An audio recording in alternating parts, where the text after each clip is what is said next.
नमस्कार, आप देख रहे हैं हमारा खास शो योगी आदित्यनाथ की अनसुनी कहानियां। क्या आप जानते हैं कि योगी आदित्यनाथ ने कौन कौन सी किताबें लिखी हैं? क्या आप जानते हैं कि जिस स्कूल में उन्होंने प्राथमिक शिक्षा ली वो कैसा दिखता है? क्या आप जानते हैं कि योगी आदित्यनाथ दंडाधिकारी की भूमिका में क्यों रहते हैं? क्या आप जानते हैं कि योगी आदित्यनाथ का पसंदीदा भोजन क्या है? नहीं जानते तो देखिए योगी आदित्यनाथ के जन्मदिन पर विशेष हमारी खास पेशकश योगी आदित्यनाथ की अनसुनी कहानियां।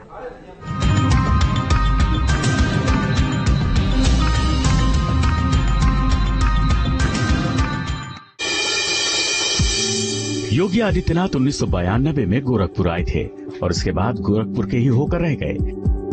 योगी आदित्यनाथ तब अजय सिंह बिष्ट के नाम से जाने जाते थे। एक शोध के लिए योगी आदित्यनाथ गोरखपुर पहुंचे, जहां उनकी मुलाकात महंत अवैधनाथ से हुई। तब अजय सिंह बिष्ट ने महंत अवैधनाथ से सन्यास की दीक्षा ली और बन गए सन्यासी। नाथ संप्रदाय में दीक्षित होने और सन्यास लेने के बाद अजय सिंह बिष्ट से बदलकर उनका नाम योगी आदित्यनाथ हो गया। सन्यासी बनने के बाद योगी आदित्यनाथ ने सांसारिक जीवन का त्याग कर दिया। 1994 में फरवरी में नाथ संप्रदाय के विश्व प्रसिद्ध मठ गोरक्षनाथ मंदिर गोरखपुर में महंत अवैधनाथ ने योगी आदित्यनाथ को अपना उत्तराधिकारी बना दिया और उनका दीक्षाभिषेक भी किया गया।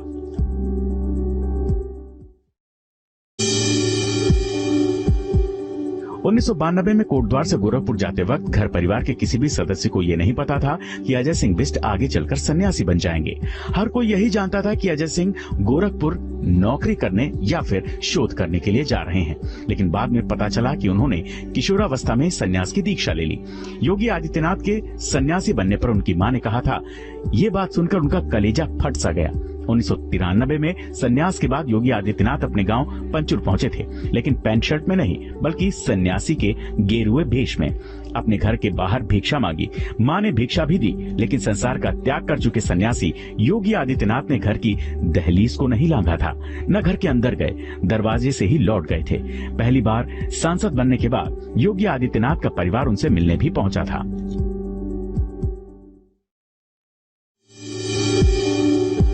योगी आदित्यनाथ को बचपन से ही दौड़ने का काफी शौक था। योगी आदित्यनाथ के बचपन के साथी बताते हैं कि अच्छी सेहत के लिए वो कोटद्वार में झंडा चौक से सिद्धबली हनुमान मंदिर तक रोजाना 3.5 किलोमीटर तक की दौड़ लगाते। योगी आदित्यनाथ को बचपन से ही बैडमिंटन खेलने का बेहद शौक था। योगी आदित्यनाथ बचपन से ही योगा का अभ्यास भी खूब करते, जिसकी वजह से शायद उनका झुकाव आध्यात्म के प्रति ज्यादा हुआ। उत्तराखंड के कोटद्वार के पंचुर में जन्मे बचपन से ही योगी आदित्यनाथ राष्ट्रीय स्वयंसेवक संघ की शाखाओं में जाया करते। 1989 में कोटद्वार के गवर्नमेंट पीजी कॉलेज में बीएससी में एडमिशन लिया। विषय थे मैथ्स, फिजिक्स और केमिस्ट्री। क्लास में कुल 72 छात्र थे, उनमें से 3 लड़कियां और 69 लड़के थे। कॉलेज के छात्र राजनीति से योगी बहुत प्रभावित हुए और एबीवीपी से जुड़ गए। पहले साल उन्होंने एबीवीपी के लिए प्रचार किया, दूसरे साल खुद भी चुनाव लड़ने की तैयारी कर ली। एबीवीपी से सचिव पद के लिए टिकट मांगा, लेकिन संगठन ने अगले साल देने की बात कही। योगी आदित्यनाथ ने संगठन पर भरोसा किया और संगठन के लिए प्रचार करते रहे। 1991 में योगी आदित्यनाथ ने पूरा मन बना लिया था चुनाव लड़ने का, लेकिन एबीवीपी ने उनको फिर टिकट नहीं दिया, तो योगी निर्दलीय ही चुनाव में उतर गए। लेकिन पहले चुनाव में उनको हार का सामना करना पड़ा।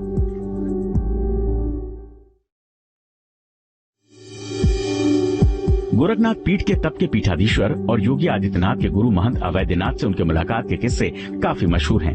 बताया जाता है कि योगी आदित्यनाथ एमएससी में एडमिशन लेने गोरखपुर गए थे, लेकिन एडमिशन से पहले ही उनके सारे डॉक्यूमेंट चोरी हो गए। इस वारदात के सिलसिले में उनकी मुलाकात महंत अवैधनाथ से हुई। महंत अवैधनाथ के संपर्क में आने के बाद योगी आदित्यनाथ ने संन्यास ले लिया।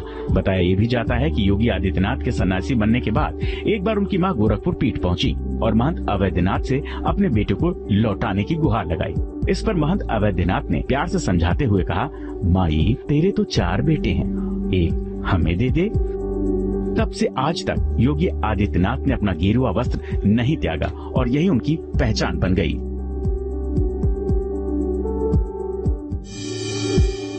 गोरक्ष पीठाधीश्वर में सबसे महत्वपूर्ण कार्यक्रम विजयादशमी का होता है। विजयादशमी के दिन पीठाधीश्वर राजा की भूमिका में नजर आते हैं। एक राजा की तरह ही राजसी वस्त्र धारण कर मुकुट पहनते हैं और पीठ के पीठाधीश्वर विजयादशमी के दिन सुबह श्रीनाथ जी की पूजा करते हैं। पिछले कई सालों से इस पीठ के पीठाधीश्वर की भूमिका का निर्वहन उत्तर प्रदेश के सीएम योगी आदित्यनाथ कर रहे हैं। इसीलिए विजयादशमी को गोरक्ष पीठ में दंडाधिकारी की भूमिका में रहते हैं योगी आदित्यनाथ। विजयादशमी के दिन गोरखनाथ पीठ में संतों की अदालत लगती है और उनके बीच विवादों का निस्तारण होता है और इस अदालत में योगी आदित्यनाथ दंडाधिकारी की भूमिका में रहते हैं। सीएम योगी आदित्यनाथ नाथ पंथ की शीर्ष संस्था अखिल भारतवर्षीय अवधूत भेष 12 पंथ योगी महासभा के अध्यक्ष हैं। इसी पद पर वो दंडाधिकारी की भूमिका में रहते हैं। योगी आदित्यनाथ ने अपने जन्मदिन की शुरुआत गोरखनाथ मंदिर में पूजा अर्चना करके की। सीएम योगी आदित्यनाथ ने भगवान शंकर का रुद्राभिषेक किया और भगवान शंकर का आशीर्वाद लिया। अपने जन्मदिन के मौके पर सीएम योगी आदित्यनाथ ने जनता दरबार लगाया और उसमें लोगों की परेशानियां सुनी। आज पूरी दुनिया गोरक्ष पीठाधीश्वर और उत्तर प्रदेश के सीएम योगी आदित्यनाथ को जन्मदिन की बधाई दे रही है। योगी आदित्यनाथ के जन्मदिन पर विश्व पर्यावरण दिवस भी है, इसलिए जन्मदिन के मौके पर उन्होंने वृक्षारोपण भी किया।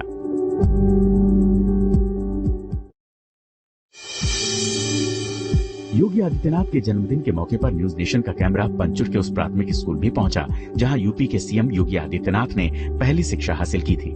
इस वक्त हम पहुंचे हैं उत्तर प्रदेश के मुख्यमंत्री योगी आदित्यनाथ के गांव में, जहां पर उन्होंने अपनी प्रारंभिक शिक्षा हासिल की थी।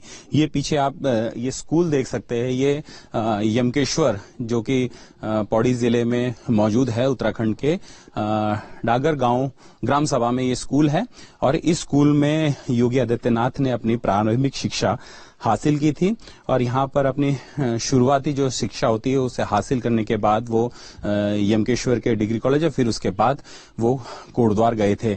तो यहाँ पर हालांकि अभी स्कूलों की छुट्टी है, लेकिन यहाँ पर अभी भी बच्चों को ये बताया जाता है कि इस छोटे से स्कूल में उत्तर प्रदेश के मुख्यमंत्री जो मौजूदा उत्तर मुख्यमंत्री है योगी आदित्यनाथ, उनकी शिक्षा यहाँ हासिल हुई थी। बच्चों को हमेशा स्कूलों में हर क्लास में जिस तरीके से बच्चे यहाँ पे बता रहे थे कि इनको बताया जाता है और ये भी बताया जाता है किस तरीके से वो उत्तर प्रदेश का शासन कर रहे हैं। ये भी बताया जाता था कि उनके जीवन परिचय के बारे में बताया जाता है।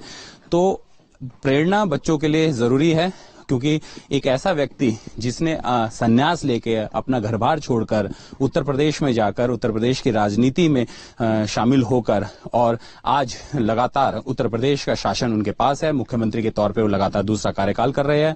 इससे पहले गोरखनाथ में वो गोरखपुर से लगातार सांसद रहे हैं। तो जाहिर सी बात है आने वाले भविष्य के लिए, जो आने वाले भविष्य यहाँ पड़ रहा है, उसको ये बताना बेहद जरूरी है कि उत्तर प्रदेश के मौजूदा मुख्यमंत्री यानी योगी आदित्यनाथ का जीवन परिचय क्या था, उनका संघर्ष क्या था और वो इस वक्त किस तरीके से काम कर रहे हैं। और यही वजह है कि लगातार उनको उत्तर प्रदेश की जनता ने दूसरी बार मुख्यमंत्री के तौर पर चुना है। स्कूल के बच्चे भी सीएम को जन्मदिन की बधाई दे रहे हैं और कह रहे हैं कि उनको भी सीएम योगी की तरह ही बनना है। अच्छा, स्कूल क्यों मशहूर है?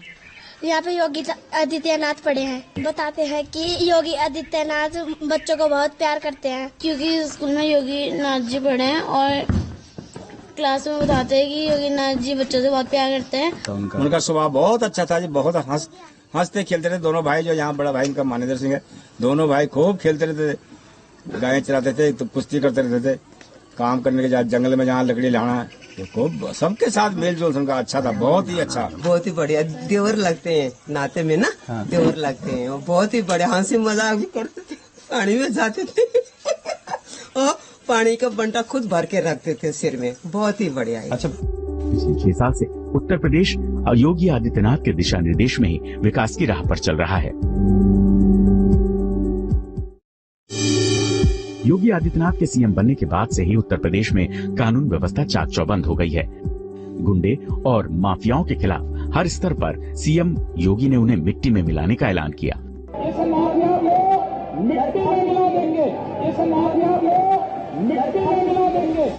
प्रदेश में माफियाओं के खिलाफ सख्त कदम का विपक्ष ने विरोध भी किया, लेकिन सरकार अपने दृढ़ निश्चय पर डटी रही। महादेव से ही मालूम हुआ कि हमारी उम्र भी लग जाए, क्योंकि ऐसे निस्वार्थ त्यागी मोदी जी, योगी जी जैसे लोग सदियों में होते हैं।